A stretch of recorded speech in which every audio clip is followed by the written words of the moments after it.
Halo semuanya, dalam video sebelumnya kita sudah membahas mengenai kelahiran Sudama dan Dewi Tulsi karena kutukan Radha. Mari kita lanjutkan apa yang terjadi setelah Dewi Tulsi mengutuk Ganesha. Setelah mendengarkan kutukan Dewi Tulsi, Ganesha menjadi sangat murka. Dewi Tulsi yang masih dalam bayang-bayang ilusi Krishna masih melihat Ganesha adalah Krishna. Setelah ini Ganesha menyadarkan Tulsi dan menghilangkan ilusi tersebut. Tulsi pun melihat wujud sebenarnya yang ia lihat bukanlah Krishna, tetapi Ganesha. Ganesha langsung memberikan kutukannya pada Tulsi karena telah mengganggu meditasinya. Ganesha mengutuk Tulsi bahwa ia tidak akan pernah bersatu dan menikah dengan Krishna. Tetapi ia hanya akan menikahi seorang iblis. Dewi Tulsi lalu menyadari kecerobohannya dan meminta maaf pada Ganesha. Dewi Tulsi mengatakan bahwa hidupnya sekarang tidak ada gunanya karena tujuannya selama ini telah hilang. Karena itu Dewi Tulsi lalu meminta berkat kepada Dewa Ganesha. Dewi Tulsi lalu melayani Ganesha dengan sepenuh hatinya untuk menebus semua kesalahannya. Walaupun demikian, Ganesha tidak bisa menarik kutukannya itu. Namun Ganesha memberkati Dewi Tulsi bahwa ia akan lahir sebagai tanaman ilahi yang akan dikenal dengan Tulsi, dan ia akan selalu disembah. Tanaman Tulsi akan membawa keberuntungan dan kebaikan dan akan menjadi obat yang sangat ampuh untuk menyembuhkan penyakit yang sangat berat. Dan dalam bentuk tanaman itu, Dewi Tulsi akan senantiasa ditemani oleh Krishna di sampingnya dan akan menikah dengan Krishna dalam bentuk saligramnya. Tetapi pertama-tama, Dewi Tulsi akan menikah dengan seorang iblis dan menjalani hidup sebagai wanita yang suci. Dan untuk mengatasi kekurangan pikirannya yang selalu berubah-ubah, Ganesha menyuruh Dewi Tulsi untuk melakukan meditasi, dan meditasinya akan dianggap berhasil ketika seseorang datang dan langsung melamarnya. Ganesha lalu berkata bahwa Dewi Tulsi akan berhasil dalam meditasinya kali ini. Setelah ini Dewi Tulsi pun pergi dan melakukan apa yang dikatakan Ganesha. Di sisi lain di Kailas, Dewi Parwati merasa sangat senang karena Ganesha akan segera menikah, walaupun itu semua karena kutukan Dewi Tulsi. Lanjut kepada Dewi Tulsi yang melakukan meditasinya, dan sebelum memulai ia pertama-tama berdoa kepada Ganesha. Lalu ia pun melanjutkan meditasinya dengan mantra Basudewa Krishna. Krishna lalu menguji ketulusan Dewi Tulsi. Ia memainkan seluruh linknya untuk mengujinya. Tetapi kali ini Dewi Tulsi benar-benar fokus pada tujuannya dan tidak terpengaruh lagi dengan ilusi dari Krishna. Selain itu, burung merak juga mengelilingi meditasinya, namun Dewi Tulsi tetap fokus pada meditasinya. Di sisi lain, meditasi Sankasur membuat para dewa menjadi sangat khawatir. Karena meditasi Sankasur sudah mencapai puncaknya dan menimbulkan efek yang sangat luar biasa. Para dewa khawatir akan anugerah yang diminta Sankasur pada Dewa Brahma. Karena bagaimanapun juga, ia adalah seorang iblis yang pastinya akan menyalahgunakan anugerahnya itu. Efek dari meditasi Sankasur membuat Dewa Brahma sangat terkesan, dan ia memutuskan untuk mengakhiri meditasinya dan muncul di hadapannya. Dewa Brahma lalu berkata bahwa ia akan memberikan Sankasur 3 permintaan sebagai anugerahnya. Permintaan pertama, Sankasur meminta agar tidak ada orang selain Dewa Brahma dan dirinya yang mengetahui permintaan kedua dan juga ketiganya. Oleh karena itu, para dewa tidak bisa mendengarkan anugerah selanjutnya, dan Dewa Brahma juga harus merahasiakan permintaannya itu. Permintaan keduanya, Sankasur meminta agar dia tidak bisa dikalahkan oleh para dewa. Dewa Brahma pun memberikan anugerah itu. Dewa Brahma lalu memberikan Sankasur baju besi Krishna yang akan selalu melindungi Sankasur, dan bahkan Dewa Narayan sendiri tidak bisa mengalahkannya. Tetapi jika Dewa Siwa sendiri yang berperang melawannya, maka Sankasur akan mati di tangan Mahadewa.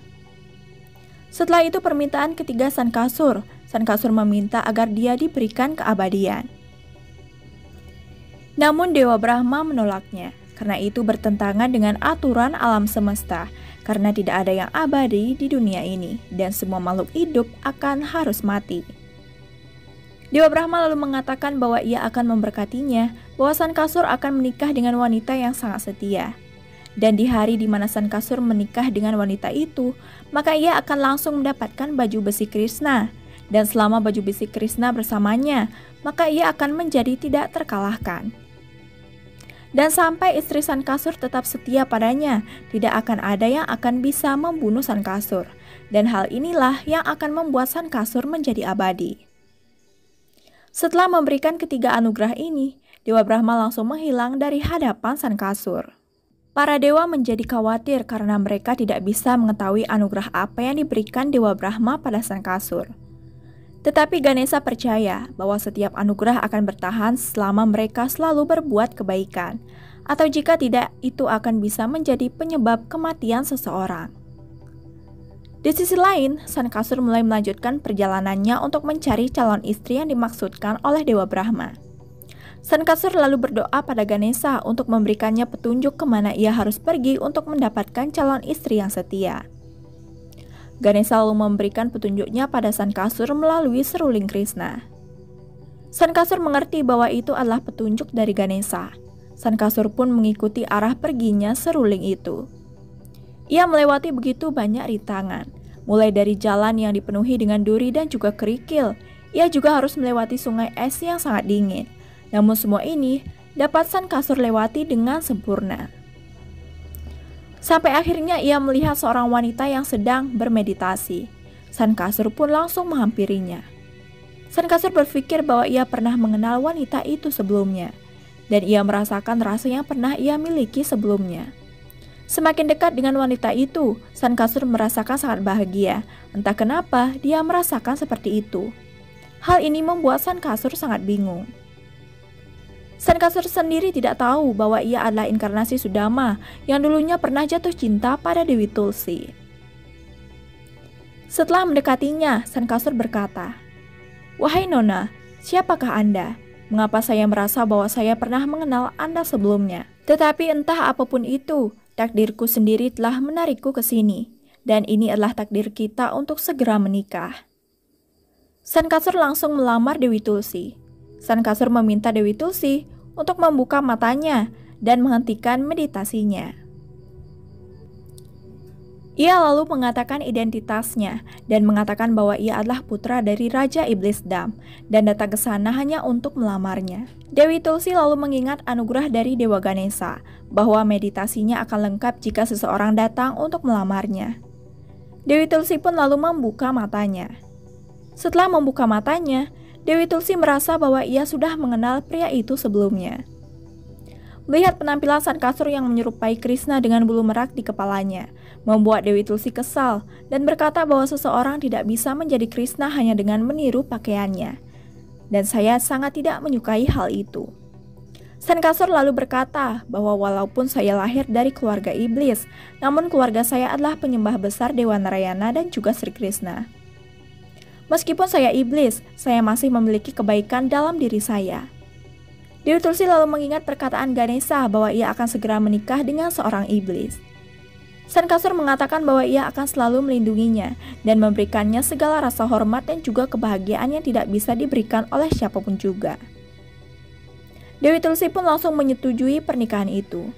Mereka pun langsung menikah di sana dengan Sungai Gangga sebagai saksinya dan Dewa Ganesha yang selalu memberkati mereka. Setelah pernikahannya ini, sesuai anugerah Dewa Brahma, Sankasur mendapatkan baju besi Krishnanya. Dan Tulsi memberikan seruling Krishna pada Sankasur sebagai hadiah pernikahan mereka. Mereka pun segera menuju ke istana Raja Dam dan mereka disambut dengan sangat meriah. Tulsi dan Sankasur meminta berkat pada ayah dan ibu Sankasur. Raja Dam sangat senang karena putranya telah menikah dan memiliki seorang menantu. Dewi Tulsi terkejut ketika melihat lukisan Krishna yang berada di sekeliling dinding istana. Ia menjadi merasa begitu senang dan bahagia mendapatkan suami dan rumahnya yang dipenuhi dengan patung dan lukisan Krishna. Raja Dam lalu menyarankan agar diadakan sebuah perayaan yang besar setelah pernikahan putranya. Namun Dewi Tulsi mengatakan bahwa sebelum itu, mereka harus meminta berkah kepada Dewa Narayan terlebih dahulu sebelum mengadakan perayaan tersebut. Raja Dam menyadari bahwa ia telah melakukan kesalahan yang besar karena sifat iblisnya. Jadi mereka akan melakukan pemujaan terlebih dahulu pada Dewa Narayana.